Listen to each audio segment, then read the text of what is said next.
J'ai été à Berklee, College of Music, première marocaine à avoir été acceptée, ce qui était complètement fou. Et ensuite, ce qui a suivi, c'est que j'ai enchaîné avec Los Angeles. C'est là-bas que j'ai vraiment tout appris. Mes premières sessions, mes premières chansons, mes premiers amis étrangers. Bon, bien sûr, j'avais des amis à l'école aussi, mais je me suis créé ma petite vie américaine. L'identité marocaine, pour quelqu'un de ma génération, elle est vraiment basée sur des valeurs qu'on m'a transmises depuis que je suis toute petite, comme la famille, c'est très important, l'ouverture d'esprit, l'ouverture aux autres cultures, et je pense une chaleur humaine incomparable qui est très présente au Maroc, qu'on emmène partout avec soi. Et je pense que tout ça, c'est ce qui vraiment me permet de rester ancrée à l'étranger et de créer où que je sois. En partant, ça m'a carrément permis de m'épanouir 100%. C'est vrai que parfois on a besoin de partir pour trouver qui on est en soi, quoi. Ça va jamais être la même chose que si on vit toute notre vie avec notre famille, donc forcément ou proche de notre famille. Je pense que les expériences que j'ai vécues à l'étranger m'ont beaucoup forgé. Mais parfois, il faut savoir trouver ses propres opportunités.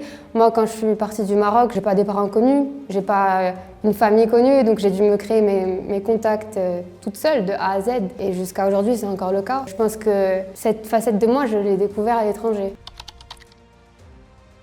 J'avais pas mal d'amis marocains qui m'ont entourée, donc c'est vrai qu'on était un petit groupe. Notamment quand je venais de déménager à Los Angeles, j'habitais avec un cousin éloigné à moi qui est marocain. C'est vrai que ça m'a permis quand même de s'entraider entre Marocains à l'étranger. J'avais aussi ma cousine, donc je me sentais pas complètement dépaysée. Et en même temps, je pense que j'ai toujours été quelqu'un qui est vraiment ouvert aux autres cultures et c'est comme ça que je m'épanouis et c'est comme ça que, depuis très petite, depuis que j'avais 15 ans, je voulais quitter le Maroc pour découvrir d'autres cultures, pour après peut-être revenir et développer des choses ici. Je pense qu'on a une force assez unique quand on vient du Maroc qui nous permet de tenir le coup loin de notre famille et de grandir et de s'épanouir et de continuer à... Je suis partie avec un rêve et j'avais ça en tête, donc c'est vraiment... J'avais rien autour, j'avais mon rêve et mon but de rendre ma famille fière, de rendre mes amis fiers. C'est ce qui me rendait fière, même si j'étais loin d'eux.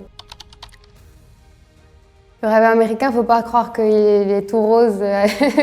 Il y a eu plein de mauvaises rencontres, il y a eu plein d'arnaqueurs, il y a eu plein de scams, il y a eu plein de déceptions. Mais je pense que c'est l'endroit où j'ai le plus appris. Et je pense que c'est l'endroit où ça m'a vraiment permis de grandir en tant que personne, que musicienne. Je pense que le plus dur est passé maintenant.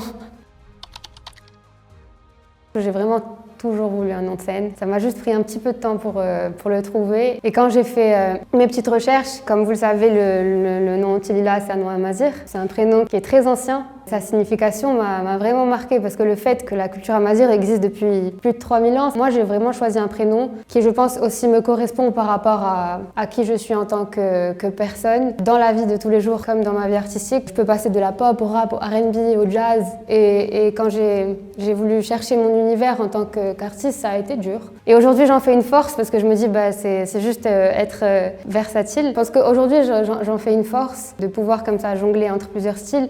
Et donc, je trouvais que le nom Otilila, c'était vraiment... ça me collait bien. C'est un nom que, en tout cas, je porte avec beaucoup d'amour et j'espère que je vais pouvoir l'emmener loin. Moi, mon but et ma vision de tout ce projet, c'est vraiment de mixer modernité avec authenticité, notre culture. Et pour moi, modernité, ce n'est pas effacer notre culture, c'est justement la traduire avec mes codes d'aujourd'hui pour pouvoir raisonner avec ma génération. J'ai juste envie de pouvoir être une jeune artiste qui inspire et qui montre que si elle est partie à l'étranger et que petit à petit elle fait son chemin, que si ça intéresse une autre jeune fille de faire ça, que si je l'ai fait, elle peut le faire aussi. Je pense que c'est aussi une énergie d'être authentique, c'est vraiment ça vient de là, quoi. Donc je pense que les gens ils le ressentent.